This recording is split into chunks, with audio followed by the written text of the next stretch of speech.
Hey everybody, welcome back to the Sonic Chronicle. My name is Owen, and today we are back looking at this bad boy. The last episode that I did on Fender guitars, the visual history, going from 1954 all the way up to the early 2000s, was pretty popular. You guys seem to really like it, seem to resonate with a fair few folks. So I thought today we would go and we would take a look at the other big boy in guitar manufacturing. We would take a look at Gibson guitars and do a visual history of them. As always, before we kick off, if you like what I do here, please do consider hitting that like button. Please do consider subscribing to the channel so that you have these videos dropped directly into your subscriber feed in the future. Leave me comments in the comment section below if there are other manufacturers of guitars that you want me to take a quick look at, either in this book or maybe I'll look up some stuff online and find a visual history of the guitars that they've produced over time. For now though, let's pop her open. We'll start to take a look at some Gibson guitars. As mentioned before, a good chunk of this book is taken up by both Fender and Gibson. There's a ton of other manufacturers in here and a ton of other pictures in here, but given the history and their, I suppose, dominance of the space in terms of guitar manufacturing, I think it makes sense that most of this book is taken up by Fender and Gibson. But we're going to be going through quite a bit of stuff here. This picture over here is Charlie Christian, and I believe I read out a quote from him about guitar players, plucking wire to make sound.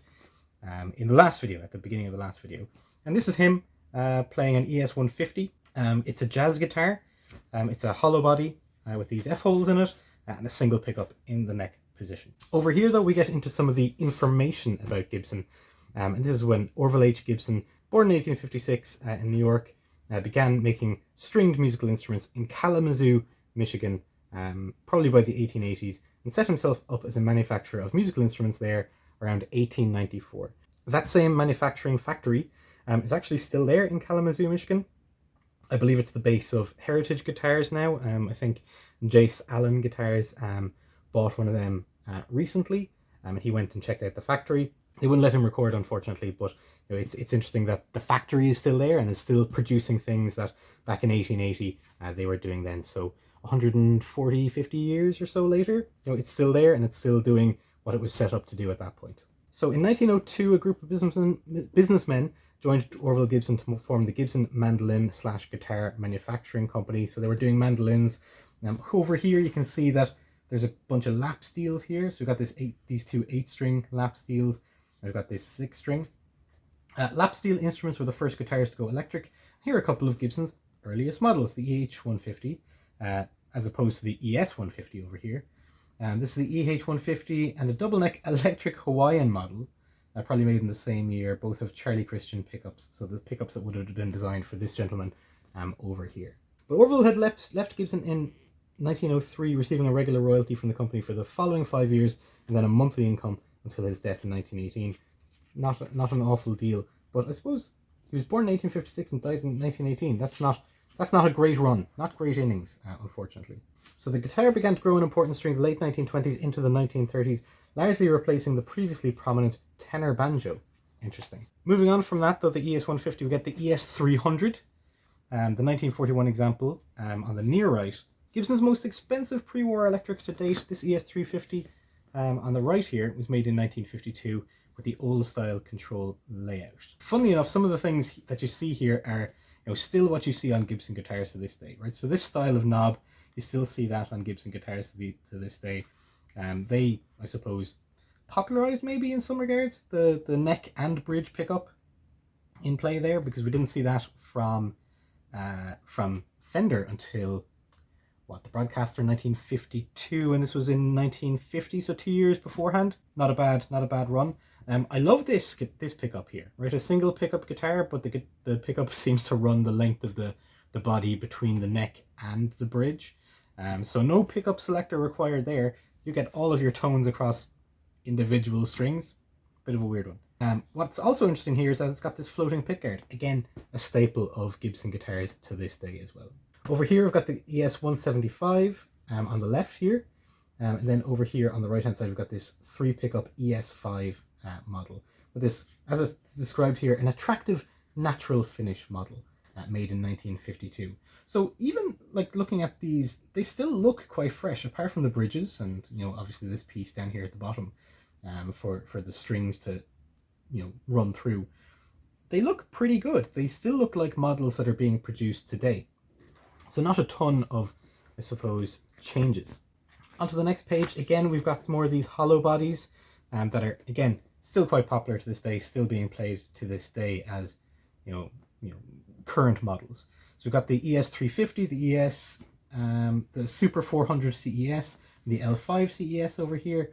Letters stand for Cutaway Electric Spanish. Elvis Presley's guitarist Scotty Moore was an early fan of the Super 400 CES. And then Moore is seen with the Gibson in this 1956 photograph over here. Oh yeah, so that's that guitar there, the single cutaway CES. These are pretty neat, and this is a particularly sharp cutaway here. I think that's kind of interesting. It's almost like an SG style cutaway. So if you put like your hand here and you look at it, that you could be forgiven for mistaking that as an SG kind of cutaway. So it's interesting that even way back then, they were still looking at things that were going to become very popular. All right, now we get on to the very current stuff, or I suppose the stuff that was made back then that is still current to this day. Similar to Fender, this is going to be, when I looked at the Fender stuff, I was like, oh great, another Strat, another Tele. This is going to be, oh great, another Les Paul. So over here we get the first solid body electric guitar, Les Paul model of 1952, endorsed by the popular guitarist in this launch year ad. These are gold tops, right and left handed editions. Those bridges, again, not a lot has changed about the Les Paul apart from these bridges. These knobs look exactly the same. The floating pickguard, interesting. The two P90s in place, you see that all the time. I suppose more popular these days would be the humbucker editions, but you most commonly, or I suppose you still very commonly would see these P90s as well. Again, not a lot has changed. You still see the same style tuners up here as well. Up here you can see this ad here, the Gibson Les Paul model. It's a sensation designed by Les Paul, produced by Gibson, enthusiastically approved by top guitarists everywhere. The Les Paul model is a unique and exciting innovation in the fretted instrument field. You have to see and hear it to appreciate the wonderful features and unusual tone of this newest Gibson guitar. Over here we have two other models. We've got this custom-made gold-finished hollow body, and provided the inspiration for the company's gold top Les Paul and all gold ES295. So that was this up here, I suppose. And then this main guitar is the ES295. The model's first year of production was in 1952, a gold-finished version of the ES175D. Then over here on the right-hand side, following on from the original gold top Les Paul model, came the high-end black finish Les Paul Custom, not the Black Beauty actually. The Black Beauty has 3 gold pickups rather than these 2 black ones here. This dates from the first year. It was made 1954. Bill Haley and his Comets did much to popularize rock and roll in its early years. And Haley's guitarist Frank Beecher is seen in this 1957 Gibson ad below with his favorite Les Paul Custom. And so if we look over here on the right hand side, we can see him playing a black Les Paul Custom. Haley himself was playing an acoustic Gibson Super 400C. So this is where Les Pauls come into play, 1952, the same year that Fender released the Telecaster, the Broadcaster. So there was competition in the market at this point in time. Next page, we get a couple more Les Paul models. And over here on the right-hand side, we see that this is a thin line electric arch top, a more comfortable, less deep body. So it's interesting that at this point in time, they were playing with that, like moving away from the arch tops that they had been known for up to this point, that they kind of recognized that the Les Paul was very popular, and presumably other guitar types were very popular as well at that point in time, like the Fender Strat and the Fender Telecaster. So they were trying to make guitars much more comfortable compared to the counterparts that they had previously been releasing, the ESs. Although clearly over here on this page you can see that they were still very popular, and they were creating these tremolo systems with more pickup options on them as well. Over here though, what I really like is we have these 2 other Les Paul models. We've got the single pickup Les Paul Junior, both with uncarved slab bodies, and then over here we've got the 2 pickup Les Paul Special, again with these 2 black pickups here. Funny enough, I had one of these at one stage. A friend of mine was trying to learn to play guitar, and he bought an Epiphone Les Paul Junior, again with the single pickup in the bridge position and the 2 knobs here, and this unique looking pickguard, and actually this same burst finish here. I gave it away to another guy that I know because he was looking for a guitar to write some music on, and he didn't have one, so I had that one for free because my original friend who bought it moved out and couldn't bring it with him, so I just gave it to him, and he made some good use of it. So there's a little anecdote for you. I regret giving it away greatly. Next up, we have, during 1957, Gibson began to fit its new humbucking pickups to the instruments and its electric lines. So this is where we start to see, the Black Beauty up here. The Les Paul Custom turned into a 3-pickup instrument when it was switched to the new humbuckers, as this example made 1957 illustrates. That's a 1957 guitar. It still looks really good. And again, you still see them to this day. Like, you still see them being produced, knocked around, and being released and sold exactly the way that they look as they looked in 1957. The other thing about this 1957 model that you'll notice is that it has this stoptail piece here as well. So it's got these 2 bolts in the body, and it's got this stoptail piece that'll bring the strings through so they can go over this adjustable bridge as well, which isn't really something that you had seen in previous models. So you saw it in the Les Paul Junior, but you hadn't seen it in these other models. Well, I suppose it came with the custom back here, which is good. It's good to see that.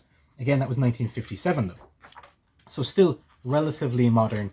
5 years after Gibson had started producing the Les Paul, they introduced the stoptail piece. But they were still doing this old style bridge as well, granted with an intonation bridge here as well.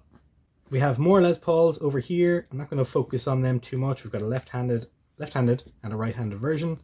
Over here we have a couple of other Super 400 CESs. That's cool, that's fine.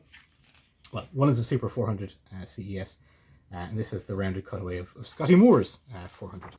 2 more Les Pauls. These ones have been endorsed by Led Zeppelin's Jimmy Page.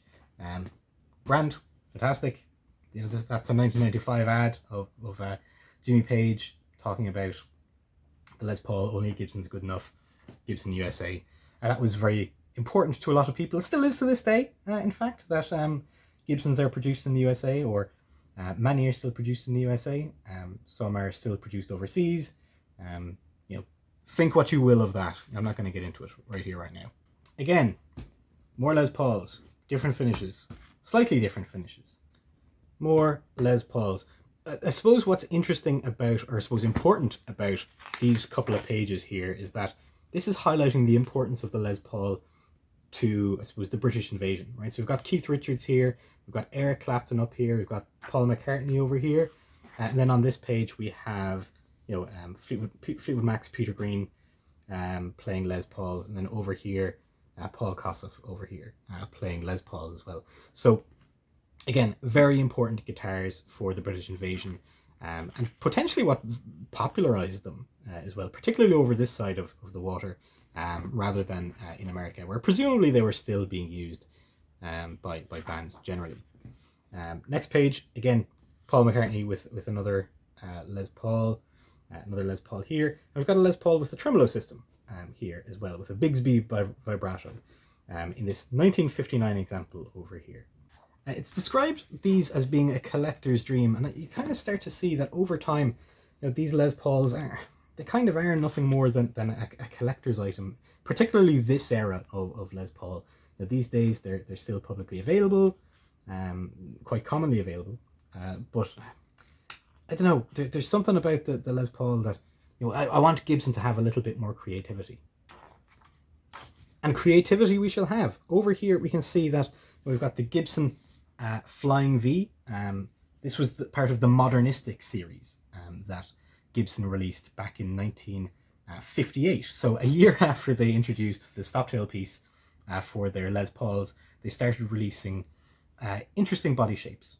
So we've got the Flying V with these quite overly pronounced shoulders here, that between the neck and the body, which is an interesting choice. You don't really see that these days. They tend to be a little bit more tapered and potentially a little bit more flared from the body as a result of that. But sometimes they do reissues and you do have that extended neck point there.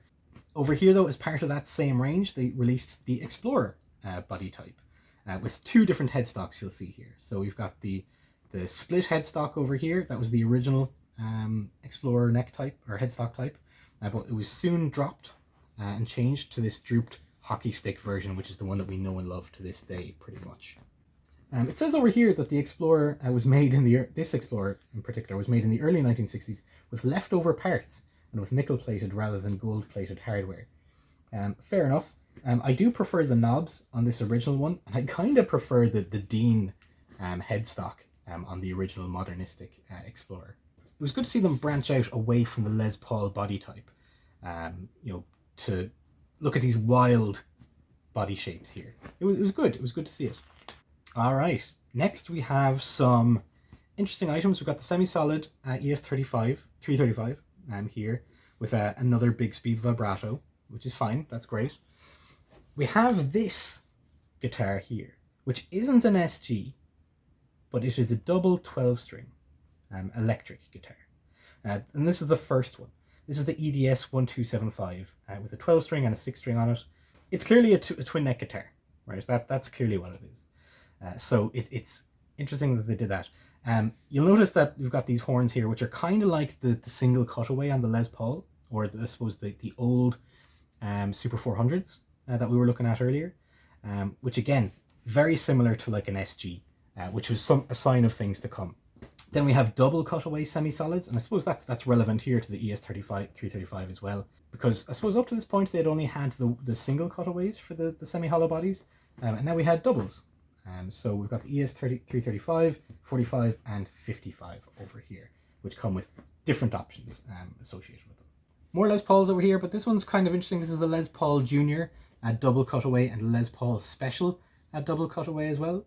I love to see it. I love the double cutaway on the Les Paul Junior.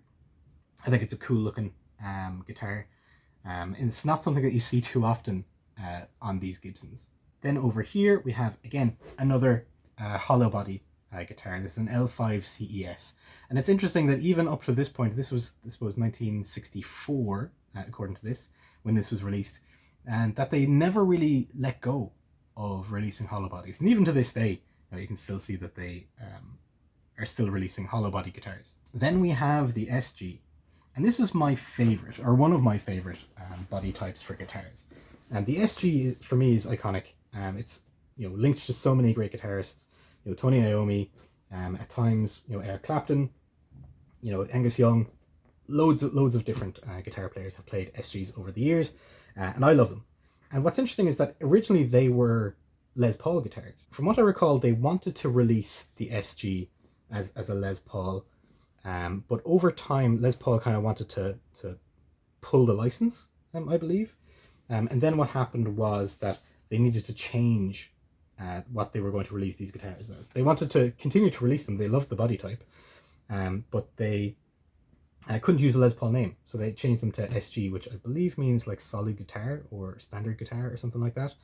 But there's a whole legal issue there that came about that meant that they couldn't use the Les Paul name on these, even though they wanted to.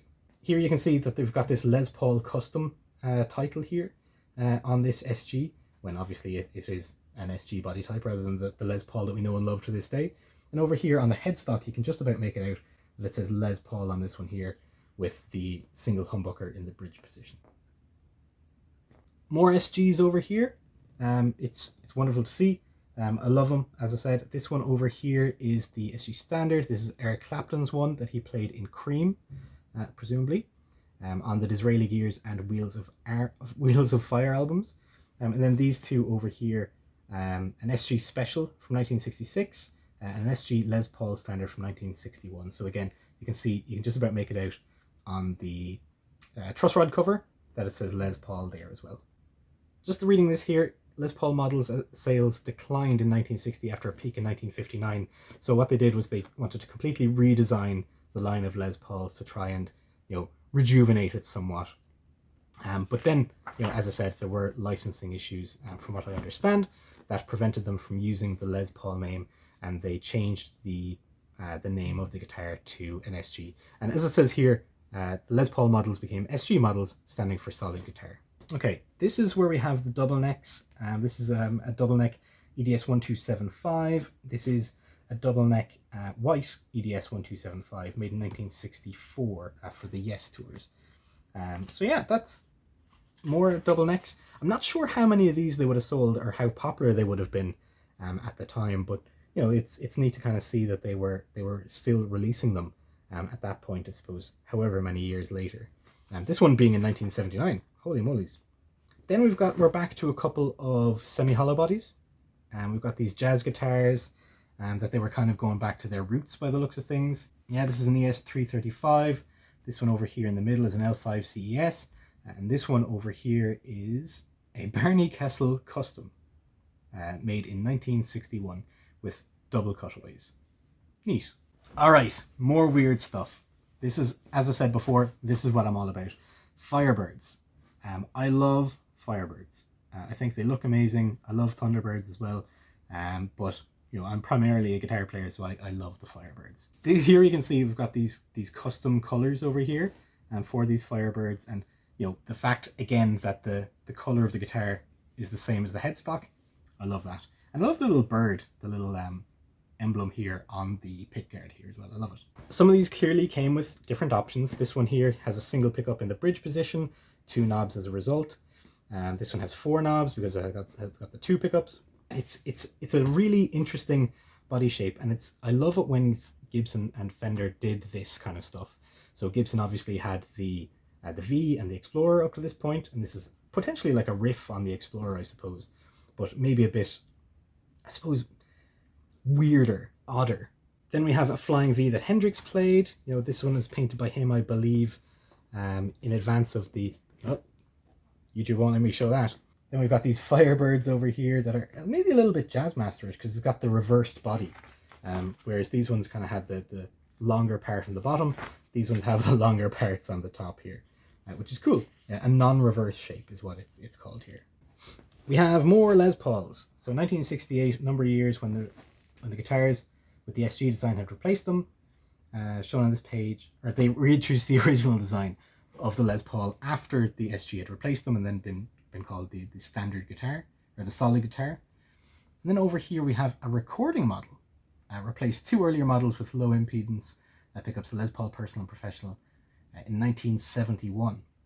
And then we have a Les Paul model with an F-hole. And this is weird.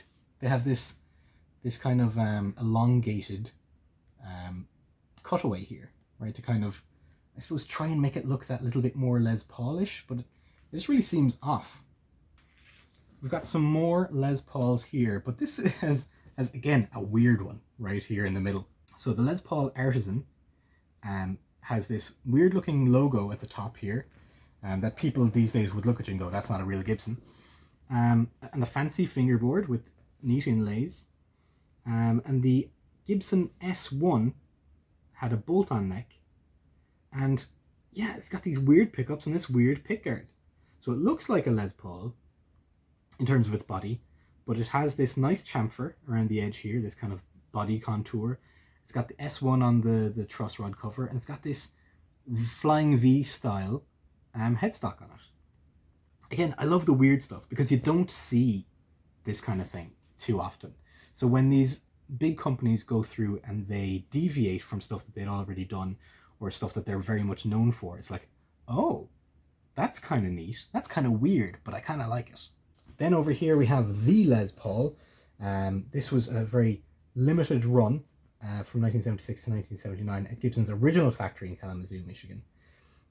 These were high-end luxurious guitars, and you can kind of see that with the pickup covers here, the wood grain headstock, you know, this nice pickguard cover here made out of wood. Very fine rosewood and maple was used for many of the parts of the Les Paul that would not normally be made from wood, and the result was very beautiful, and at $3,000 at the time, a very expensive instrument. No doubt about it, no doubt about it. Then on this page we have a couple more oddities, I suppose. We've got this one here, an RD Artist from 1979. Then we have a Les Paul Artist and an ES Artist. So these, I suppose, are riffs on the, I suppose, on some of their normal body types. We've got this Les Paul one here with this lovely LP inlay up here, and the ES kind of has this logo up here. And then this one that's kind of like a Firebird, but is kind of like a melty Firebird, but slightly sharper with this lower horn. It's a weird looking guitar, but I kind of dig it. these use active circuitry. That's interesting. So these would need, you know, a 9-volt to keep them going. I'm kind of digging the double pickguard on this guy here as well. That's kind of neat. Over here on the right side here, we have the V2 from 1981. So this flying V with boomerang pickups and a sandwiched walnut and maple construction. I'm not mad about the color of the body. I kind of like these kind of waves along the edges here and on the bottom here. And again, I do dig these boomerang pickups here. They really suit the V body type. But I wonder what they sound like. Maybe I'll look that up and figure that out and kind of see if I can see some sound examples. And then over here we have, you know, your standard Les Paul. This is a Gibson Heritage Series Standard 80, an early attempt to recapture previous glories, which, you know, I think they are still doing to this day. And again, we got some weird stuff. We got the Corvus, we've got this Les Paul, we've got the Explorer, we've got the V, and we have the Modern. This is a little bit harsh. This says, nobody seemed ready for the sheer ugliness of Gibson's Corvus model. Better was the Les Paul Spotlight Special with its central walnut block between some beautiful maple. And this is a prototype Explorer made in 1980 as a pattern for the limited edition Explorer Heritage reissue of 1983. So again, it's got that hockey stick headstock with the sharp end there, and then these points over here. It's a good looking guitar, but the Corvus, like, it's got 3 single coils, right? So, and it was released in 1983, right? So 3 single coils in 1983 when music wasn't really about single coils, right? Or like, it was about humbuckers and about, you know, heavy guitars and like growl and grit. And they released this guy with 3 single coils. This obnoxiously placed strap pin. Like, is it made for sitting down? I don't know. It's a weird guitar. But I do kind of dig this kind of like bird beak headstock here as well. That's pretty cool. Again, not something that you see very often. We have this Flying V over here. Again, the neck is a little bit more tapered, leading into the body. Headstock isn't as sharp as the previous V. It's a bit weird. I would rather that they had kept the sharper headstock rather than that one. But this is the Flying V's redesign in the mid-1960s to the layout, or from the mid-1960s to this one in 1979. And that's a heritage one as well. And then we get the Modern with this beautifully odd and strange spoon-like, in some ways, headstock that we have up here. And then we have this bizarre curve, and this curve, and these sharp... It's like a cross between a V and a Corvus, you know? And I kind of dig it. I kind of dig it. These headstocks are kind of like the ones that you see on like those travel guitars that you sometimes see, and sometimes the body type looks a bit like this, but it kind of comes in from the other side as well. Yeah, it's a weird one. This says, as well as the first official drawing of the bizarre Modern, the patent drawing above illustrates the original late 1950s design for the Gibson Modern, which never went onto the market at that time. So this has been knocking around since 1958. 1958, patented January 7th, 1958. So Gibson were thinking about these body designs at that point in time. So the year after they introduced these stoptail pieces, they were thinking about releasing the Modern. Wild, absolutely wild. Then over here we have a couple more hollow bodies, or that's a semi-hollow body, I imagine. An ES335, they call Lucille. Then we've got these other models over here. We've got this Les Paul, two more Les Pauls, and we have this Chet Atkins Country Gentleman Les Paul Studio Light from 1992, and Les Paul Studio Light M3 from 1993. Again, interesting that they have that single coil in there when traditionally Les Pauls don't have anything to do with a single coil. Closest that it's come is the P90s. Also interesting is that it has the pickup selector switch down here rather than up here on the this large curve up here. It only has 2 knobs on it, and it has the input jack on the body there as well. Interesting changes to the design. Not my favorite changes, but interesting changes nonetheless. And then we get into some 80s stuff. So we get this interesting kind of headstock coming along. I suppose the hockey stick style headstock that they popularized with the Explorer, and then this slightly sharper, slightly more angular version of it. But yeah, this is in the 1980s. It was better known on guitars like from makers like Charvel, and 3 guitars that reclaimed this feature of this drooped headstock for Gibson a Spirit 2 XPL, so 2 humbuckers and a humbucker and 2 single coils, 2 knobs, similar to that Les Paul that we were just looking at. And we have an Alpha Q 3000 and a US 1 from 1987. So this one's from 1980. These two are from 1985, and this one's from 1987. And they definitely look like 80s guitars. We've got this Super Strat. And as we were looking at for Fender, they didn't really embrace the Super Strat until about 1990. So this is about 3 years ahead of that, which is interesting. This is just sharp enough to not be a Strat, I think. These are just deep enough contours to not be a Strat. Hey, this one even has a locking nut and a locking whammy bar. As does this one. Holy mollies, these are rock machines. Over here, we have an SG90D, which is pretty cool. I kind of like that, despite the single coil in there. The through body is a bit weird as well. And we have the M3 Standard, which is wild looking. Like, look at this curvature here. 2 humbuckers and a single coil, the locking nut, locking bridge, whammy bar. Again, a rock machine from the 1980s. I kind of dig the pick-shaped inlays here as well. They're kind of neat. And then over here, in stark contrast to all of these, we have the 1993 Historic Collection ES135. Mental that they were releasing all of these types of guitars at the same time. And then we have more Les Pauls. Well, kind of. This is a Nighthawk Special from 1993, which is, again, kind of like a Les Paul, but kind of not. It's like a melty kind of Les Paul that someone left out in the sun too much and it was standing up and it melted down into the body a little bit. We've got a Corvette Gibson Les Paul with Corvette in the fretboard there, and like the body made to look like a Corvette. An interesting kind of crossover in 1995. And then a Wes Montgomery L5 CES made in 1997. And then we have a Joe Perry signature Les Paul over here on this page. So new signature models continue to appear from Gibson's Nashville factory. Joe Perry, guitarist with glossy metal band Aerosmith, was honoured by a Les Paul signature model in 1997. Tak Matsumoto in the following year, 1998. And then a rash of metallic signatures breaks out in a Japanese ad from 1999. So this is the Zakk Wylde signature, the Slash signature, specifically from Slash's Snake Pit, which are kind of underrated in Slash's career in my opinion. And the Tony Iommi signature SG there as well. Again, rock and metal machines. And then finally, on this page here, we have a Gibson PRS by the looks of things.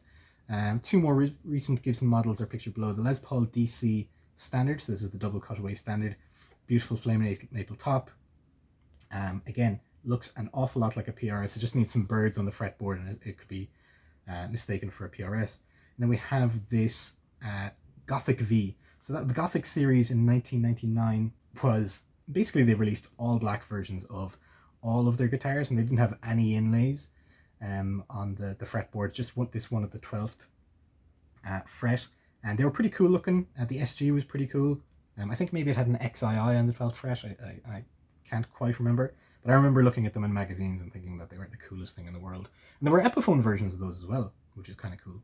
And then here we have, again, a Firebird. This is a historic collection, Firebird 7 from 1999. Although the vibe is unashamedly of the early 60s, apparently.